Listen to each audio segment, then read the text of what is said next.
ఒకళ్ళిద్దరు జడ్జిల దగ్గరికి కొన్ని కేసులు వెళ్తే ఎందుకు వెళ్ళినా ఇంకా అది అంతే ఏంటి సార్ నిర్లిప్తత. ఈ సమాజంలో మనం ఎట్లా బతుకుతాం? రైట్. శ్రీనివాసరావు గారు నమస్కారం. ఆఫ్టర్ లాంగ్ గ్యాప్ నమస్కారం. సో 45,000 కోట్ల రూపాయలు అక్రమంగా దోచుకున్నాడు, కూడబెట్టాడు అని సిబిఐ ఏ వ్యక్తినైతే తేల్చిందో 43,000 కోట్లు. అదే నేను 45 అన్న, ఇంకో 2 యాడ్ చేశాను, కానీ నేను లక్షలు చెప్తున్నారులే. 43 నిజాయితీగా మాట్లాడుకుంటున్నా. అఫీషియల్గా అన్అఫీషియల్ చాలా ఉన్నాయి. 43,000 అంటే సిఏజీ 1,00,000 ఎకరాలు అంటే మీరు చెప్పే ఎకరం 50,000 అవుతుంది. ఎకరం 50,000 ఎకరం ఎక్కడ లేదు భూమి. సో 43,000 కోట్ల రూపాయలు దోచుకున్నాడు అని సిబిఐ తేల్చిన వ్యక్తి 45 ఏళ్ల సుదీర్ఘ రాజకీయ జీవితంలో అవినీతి మచ్చలేని వ్యక్తి జైల్లో పెట్టాడండి.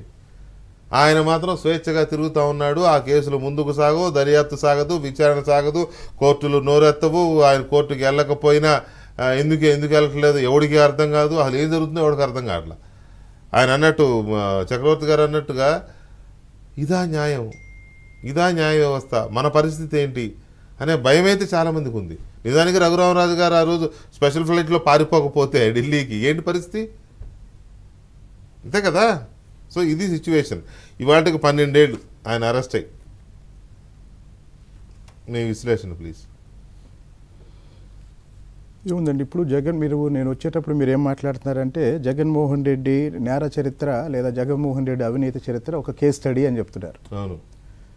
దురదృష్టం ఏంటంటే జగన్మోహన్ రెడ్డి ఈరోజు సమాజంలో ఒక వర్గానికి హీరో అయిపోయాడు. అవుతారుగా, వీరప్పన్ కూడా కొంతమంది హీరో. అదే చెప్తున్నా, ఒక వర్గానికి ఇన్స్పిరేషన్ అయ్యాడు, హీరో అయ్యాడు. ఇందాక మీరు మాట్లాడుకుంటున్నారు ప్రజలు చూస్తున్నారు అని.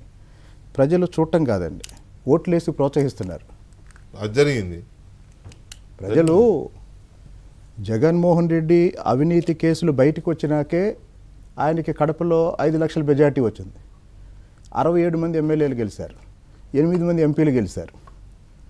మళ్ళీ జగన్మోహన్ రెడ్డి అవినీతి మీద విపరీతమైన సంవత్సరాల తరబడి చర్చ జరిగిన తర్వాతే ఆయనకి 151 మందితో అధికారం ప్రజలు ఇచ్చారు. కాబట్టి ప్రతి సమాజానికి ప్రతి తరంలో ఒక ఫిలాసఫీ ఉంటుందండి. ఇప్పుడు మనకి స్వాతంత్రం వచ్చిన తర్వాత ఒక 20 సంవత్సరాల పాటు దేశభక్తి అనేది అందరినీ, పొలిటీషియన్స్ అందరికీ స్ఫూర్తి ఏంటంటే స్వతంత్ర పోరాటంలో చేసిన త్యాగాలు. అందుకే మీకు 1960s వరకు, 1964లో నెహ్రూ చనిపోతారు, అప్పటి వరకు మీకు దేశంలో అవినీతి గురించి పెద్దగా చర్చ జరగదు. ఎందుకంటే వాళ్ళంతా సమాజానికి, దేశానికి వాళ్ళ ఆస్తులు ఇచ్చిన నాయకులు. కానీ ఆ తర్వాత మొదలైంది. ఇప్పుడు మళ్ళీ ఇప్పుడున్న ఈ తరానికి జగన్మోహన్ రెడ్డి జీవితం మొత్తం 4 భాగాలండి. ఆయన 1972లో పుట్టాడు. 1972 నుంచి 1989 వరకు 17 సంవత్సరాల వయసు వచ్చే వరకు ఆయన డబ్బులో పుట్టి పెరిగాడు. అప్పుడు రాజారెడ్డి గారికి వెరైటీస్ డబ్బులు విచ్చలవిడిగా వచ్చాయి. మొదటి 17 సంవత్సరాలు ఆయన డబ్బుల విషయంలో చాలా విలాసంగా బతికిన మాట వాస్తవం. ఆ కుటుంబం కూడా ఆ దశలో విపరీతంగా డబ్బులు ఖర్చు పెట్టింది. 1989లో చెన్నారెడ్డి గారు ముఖ్యమంత్రి అయ్యారు. 89-94 కాంగ్రెస్ ముఖ్యమంత్రులు ఉన్నప్పుడు ప్రతి కాంగ్రెస్ ముఖ్యమంత్రిని రాజశేఖర రెడ్డి గారు ఇబ్బంది పెట్టాడు. దాంతో కాంగ్రెస్ నాయకులు ఏం చేశారంటే అసలు రాజశేఖర రెడ్డిని రాజకీయంగా కట్ చేయాలంటే రాజశేఖర రెడ్డి ఆర్థిక మూలాలను కట్ చేయాలని చెప్పేసి వాళ్ళ అక్రమ వ్యాపారాలు మొత్తం మూసేసుకుంటూ వచ్చారు. ఏ కాంగ్రెస్ పార్టీ అయితే రాజశేఖర రెడ్డిని పెంచిందో, ఆయన అవినీతిని పెంచిందో, అదే కాంగ్రెస్ పార్టీ 1989-94 మధ్య 5 సంవత్సరాలు రాజశేఖర రెడ్డిని మళ్ళీ జీరోకి తీసుకెళ్ళింది.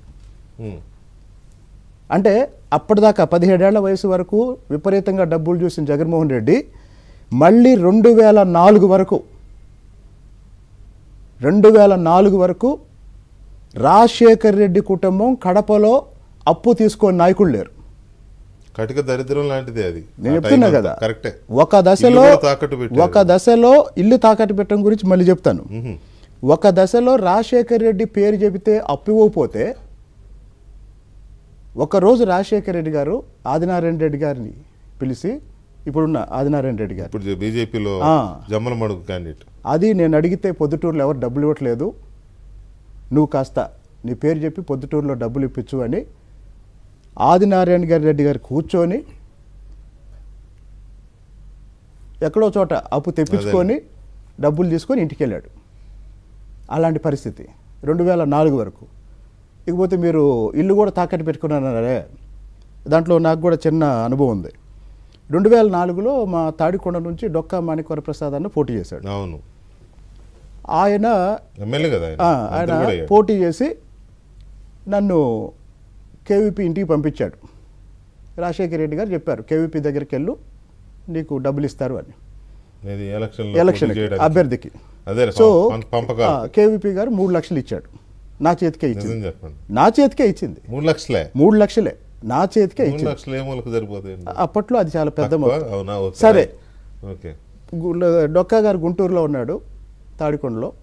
నేను కేవీపీ గారి ఇంట్లో ఉన్నా. 3 లక్షలు తీసుకొని ఆయనకి ఫోన్ చేశా. ఆయన ఫోన్లో ఒక రిక్వెస్ట్ చేశాడు, సార్ ఇంకొక ₹1,00,000 ఇవ్వండి సార్ అని. డొక్కా గారు కేవీపీ గారిని రిక్వెస్ట్ చేశారు.